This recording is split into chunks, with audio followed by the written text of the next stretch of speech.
Question देखिएगा बेटा। Next question है आपका एग्जाम्पल नंबर 1.10। इस एग्जाम्पल में बोला गया है the electric field components in figure are E x equal to alpha x की power 1/2 comma E y equal to E z equal to 0 in which alpha equal to 800 newton per coulomb meter की power 1/2। Calculate a part जो आपको calculate करना है flux through the cube, और B part में जो है आपको charge within the cube. Assume that L A equal to 0.1 metre. तो यहाँ ये डायग्राम दिया गया है और आपको इसके बारे में जो है यहाँ पर कुछ वैल्यू गिवन बताई गई है। ठीक है, चलिए स्टार्ट करते सॉल्यूशन इसका। तो इसमें आपको करना क्या होगा बेटा, जनरली आप यहाँ इस डायग्राम में देख पा रहे होंगे कि इसको आपको क्या कहना है, इसको आपको एंड 1 कंसिडर करना है, और इधर जो दूसरा एंड आप देख रहे हैं इसको आपको 2 कह देना है, ये एंड 2 होगा। ठीक है, क्लियर हुआ। तो यहाँ हम देख पा रहे हैं इस डायग्राम में कि जो इलेक्ट्रिक फील्ड है, इलेक्ट्रिक फील्ड आपका जो एंड 2 पर E2 हम कहेंगे उसकी डायरेक्शन इधर होगी, एक्स डायरेक्शन में इलेक्ट्रिक फील्ड दिया हुआ है। जो वैल्यू गिवन है उस वैल्यू को हम यहाँ पर लिख लेते हैं। देखिएगा ई एक्स आपको जो है दे रखा है कितना बेटा, एल्फा एक्स की पावर 1/2, और E y equal to E z equal to दे रखा है 0। ठीक है, और एल्फा की जो वैल्यू दे रखी है वो दे रखी है बेटा 800 न्यूटन पर कूलम मीटर की पावर 1/2। ठीक है, और ए इक्वल टू दे रखा है 0.1 मीटर। ये वैल्यू जो है आपको दी गई है इस क्वेश्चन में। तो इस क्वेश्चन में यहाँ पर आपको जो फाइंड आउट करना है, एक तो आपको फ्लक्स बताना है बेटा कि फ्लक्स कितना होगा, ए पार्ट हम कह सकते हैं, और बी पार्ट जो आपको फाइंड आउट करना है वो चार्ज फाइंड आउट करना है कि चार्ज कितना होगा। ठीक है, तो यहाँ पर अब आप देखिएगा कि जो इलेक्ट्रिक फील्ड है उसकी डायरेक्शन एक्स डायरेक्शन में दिया गया है इलेक्ट्रिक फील्ड, तो इलेक्ट्रिक फील्ड आपका जो एक्स डायरेक्शन में ही होगा। एंड 1 की यदि ये बात करें तो उस एंड 1 में भी इलेक्ट्रिक फील्ड की डायरेक्शन क्या होगी बेटा, अलोंग द एक्स एक्सिस। अब बात कर लेते हैं एरिया वेक्टर की। तो एरिया वेक्टर जो होता है उसकी भी direction always normal from outward, normally outward from the surface. तो ये एरिया वेक्टर डीएस वेक्टर जो होगा वो बाहर की तरफ रहेगा, और एंड 1 की यदि हम बात करें तो इधर की तरफ आपका जो है एरिया वेक्टर देखने को मिलेगा। ठीक है, तो अब यहाँ पर आप देख सकते हैं कि जो एंगल यहाँ पर बनेगा वो एंगल होगा एंड 1 पर तो 180 डिग्री, और एंड 2 पर जो एंगल होगा, एंगल आ जाएगा एंड 2 पर 0 डिग्री। ठीक है, ये बात आपको समझ में आ गई होगी। यहाँ पर ये जो डिस्टेंस है बेटा, इसमें डिस्टेंस ये भी आप जो है स्मॉल ए आपको लेकर के चलनी है, इसमें ये वैल्यू दी हुई है, मिसिंग है।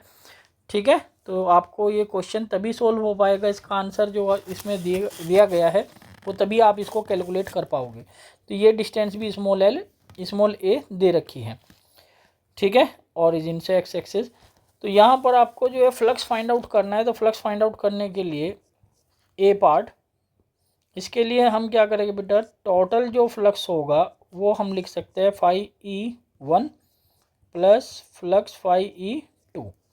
ठीक है, तो यहाँ से φE इक्वल टू हम लिख सकते हैं E vector dot D S vector plus E2 vector dot D S vector. अब E1 dot D S vector को हम लिख सकते हैं E1 डी एस और कॉस कितना 180 डिग्री। आप देख सकते हैं कि यहाँ पर जो एंगल आपको दिया गया है वो एंगल कितना दिया बेटा 180 डिग्री। तो इसको थोड़ा सा हम डी एस कॉस 180 डिग्री लिख सकते हैं। ठीक है, और प्लस ये आपका E2 D S cos 0 degree लिखा जा सकता है। अब बात कर लेते हैं कि जो कोस 180 है उसकी वैल्यू होती है बेटा -1, और cos 0 की वैल्यू होती है +1, ठीक है। तब यहाँ पर जो फ्लक्स होगा फाई ई इक्वल टू यह आ जाएगा E1 ds माइनस का, और ये प्लस का हो जाएगा E2 ds। ds क्या है? ds बेसिकली यहाँ पर एरिया है, ठीक है।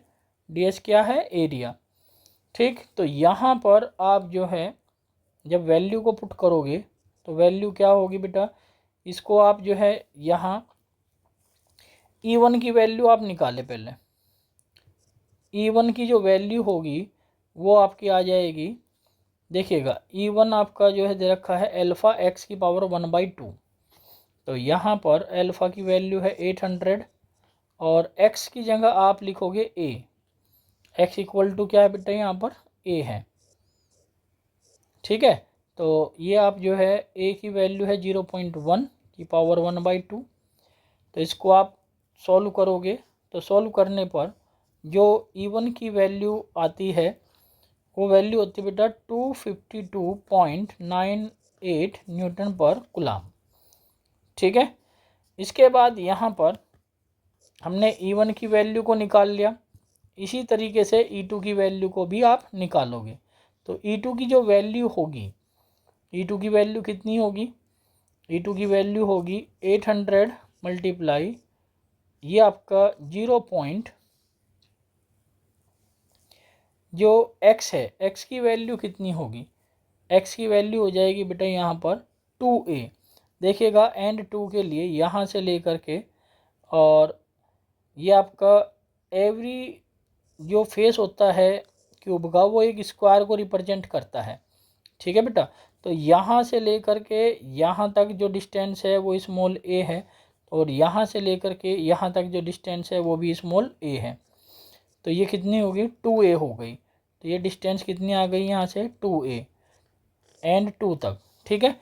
तो 2a का मतलब यहाँ का 0.2 का हम क्या कर देंगे बेटा 1/2 पावर ये कर देंगे। तो यहाँ जो आंसर आएगा वो आ जाएगा 357.77 Newton per coulomb.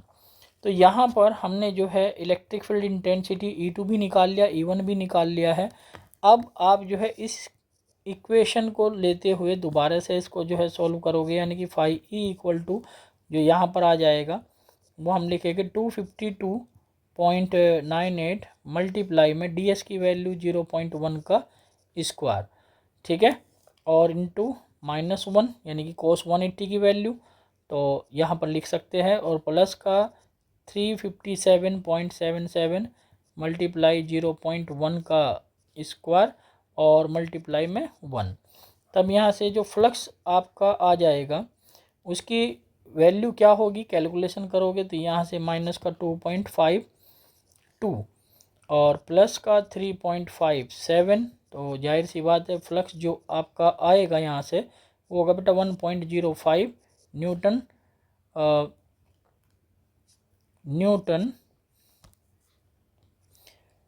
Metre square पर कूलम, ठीक है। ये फ्लक्स की वैल्यू आ जाएगी। ये हमने यहाँ पर क्या निकाला बेटा, फ्लक्स निकाला, ठीक है।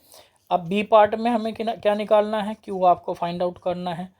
तो क्यू फाइंड आउट करने के लिए, क्योंकि हम जानते हैं कि जो फ्लक्स होता है वो आपका क्यू अपॉन एप्सिलॉन नोट होता है, और चूँकि एप्सिलॉन नोट की जो वैल्यू है वो है 8.85 इंटू 10⁻⁻12, ठीक है।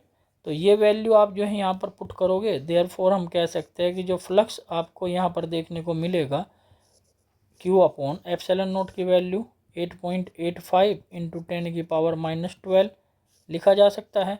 और जो फ्लक्स है बेटा, फ्लक्स की वैल्यू कितनी है, फ्लक्स की वैल्यू है 1.05, ठीक है। तब यहाँ पर इसको आप सोल्व करोगे तो Q equal to 1.05 multiply 8.85 into 10⁻⁻12, ठीक है। कैलकुलेट करने के बाद जो वैल्यू आएगी Q equal to 9.27 into 10⁻⁻12 coulomb जो है इसकी वैल्यू आ जाएगी। तो बस यही आपको जो है फाइंड आउट करना था। बहुत ही आसान है बेटा, फ्लक्स का आपको फॉर्मूला याद होना चाहिए, ठीक है। तो फ्लक्स का फॉर्मूला क्या होता है, यहाँ पर मैं आप लोगों के लिए कॉन्सेप्ट लिख देता हूँ।